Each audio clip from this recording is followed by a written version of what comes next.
do you now view this as a team that you're more likely to win via offense still or defense? If Dan Quinn can somehow figure out how to be a team that doesn't get gashed for big runs again, because like the Deebo Samuel run was that hurt, in the playoffs, and that's something they set up through that game in order to get to. So like that's just a play that you're like, oh dang.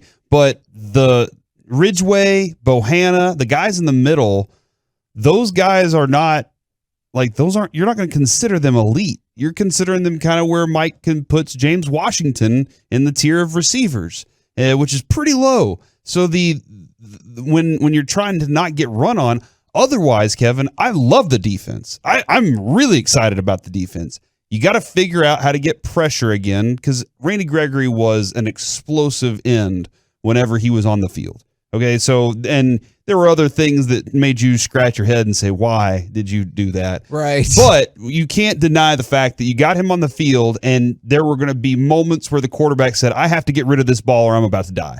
And so those moments are going to exist, and I want that from Dorrance or from Sam Williams or from whoever they can to get that kind of pressure, because the most joyous time I had, Kevin, was whenever Heineke, he was just like, I have to throw the ball in the air, and he put it out in the middle, and it was Jordan Lewis, Malik Hooker, KZ, all of them were like, my ball! Like every single one of them knew that I have 3 seconds, maybe less, and that ball's going to be up in the air because they have to throw it because our guys are so good at getting to the quarterback.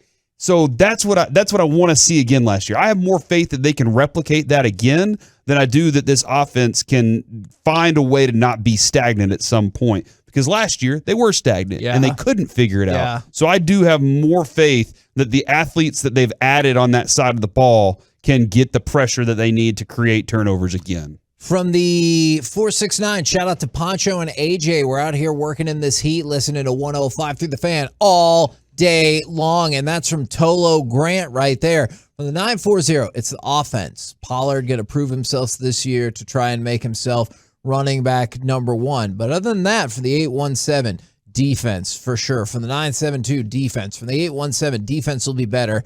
And what do you do when Micah turns into Waterboy and Tombstone? He winks at the quarterback and says, I'm your Huckleberry. Like, that kind of reminds me of what you just said when you're like, oh my God, if I don't get rid of this ball, I'm going to die. That is the philosophy I want quarterbacks to have in their head every single time. Now, to go along with this, and this is part of the conversation as well, Amari Cooper talking about CeeDee Lamb if he's ready to be wide receiver number one, which is something that we talked about yesterday or the day before. Quote, CeeDee's been ready. Again, it's just about opportunity. Now here, unquote, perhaps here is the interesting part. Quote, I think if Kellen decides to feature him, he's definitely ready to step up. CeeDee is a playmaker. Unquote. Now, he talks about, the Viking game, ready for the fade and all this, but that part is what people seem to have taken attention to. If Kellen decides to feature him, he's definitely ready to step up. Now, some people have just taken that as a face value statement of like, oh, if they decide he's the number one, he'll be the number one. Other people have decided that to mean that Kellen Moore doesn't necessarily know how to properly focus his top assets on offense. What say you, gentlemen? Do you think it's Amari Cooper saying yes that he wouldn't feature me?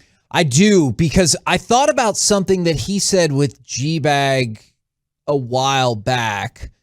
And of course I want the ball. Well, kind of, but also he was on with them, when he was doing his weekly show with them.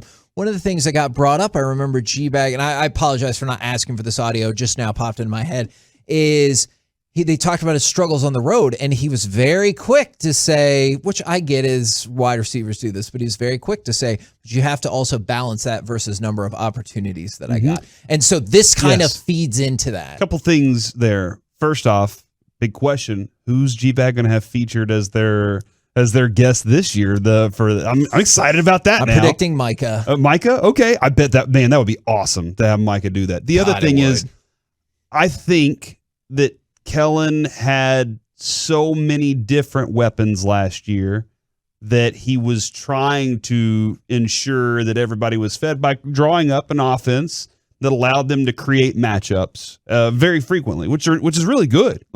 But it never did become, well, this is our guy. This is our Devontae Adams. And I don't know if Dak needs the one receiver. Like, Tony had T.O. Let's not forget that Tony Romo did have T.O.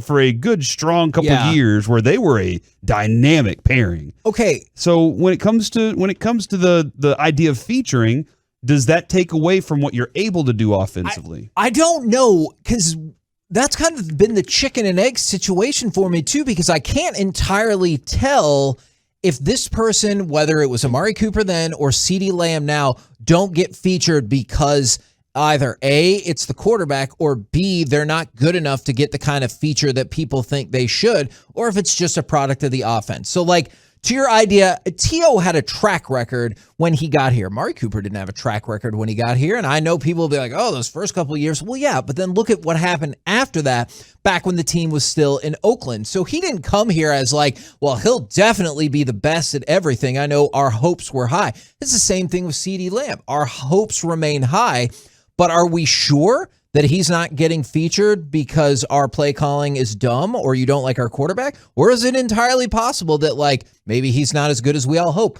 I'm not sure about that. Yeah, it could be the whole, well, that doesn't fit our philosophy, which I hate. We're not going to do it. But if you're really, truly collecting plays and that's really all it is, then you don't have a real philosophy. So, like, that's what you kind of have to decide is it like, do you go into the game and say, we're just taking what the defense gives us? Or do you go into the game and say, all right, we know what the defense is going to give us, and we're going to execute things over the top on them? That's a great question. My sigh is not at you, Corey. It's that I think you're right with your point.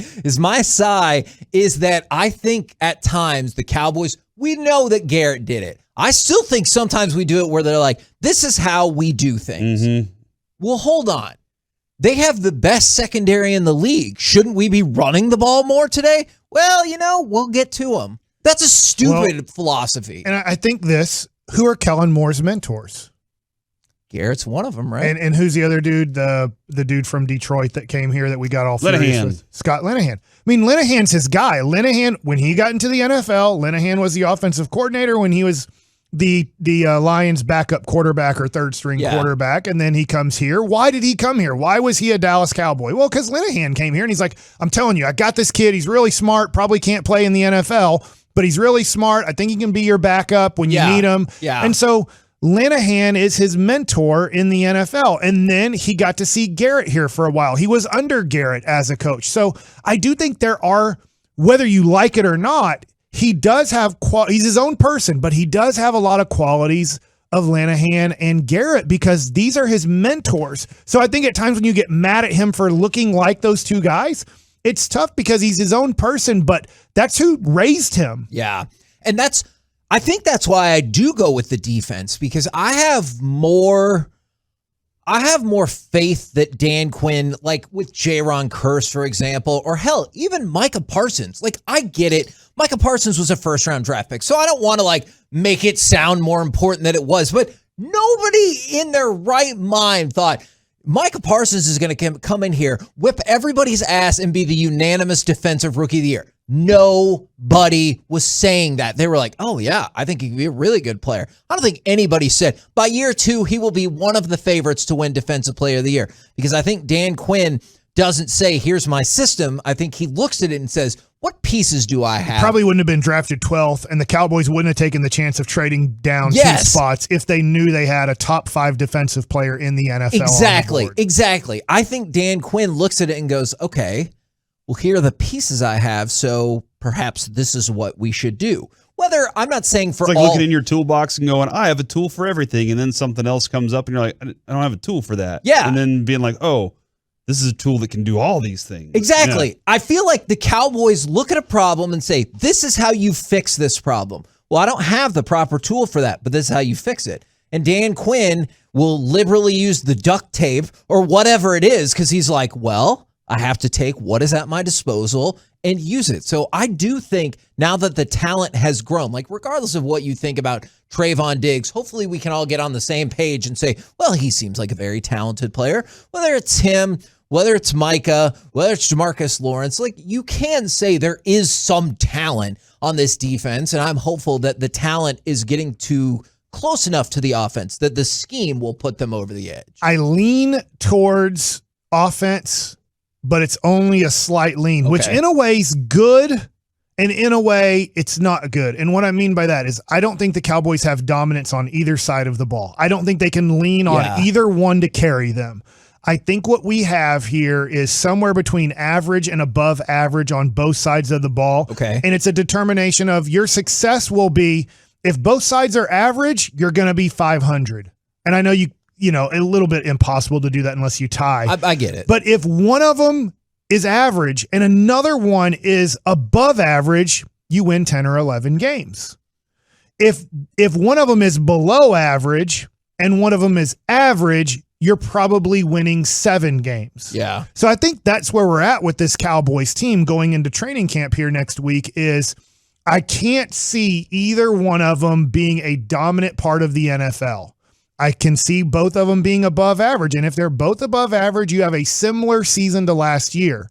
But if you're both average, you're going to struggle to make the playoffs and probably won't. Maybe you're the last wild card team. So that's the one thing about this season I look at. It's a great question, and I think I can't see either one being dominant. I hope I'm wrong. I hope one of them ends up being a dominant force this year.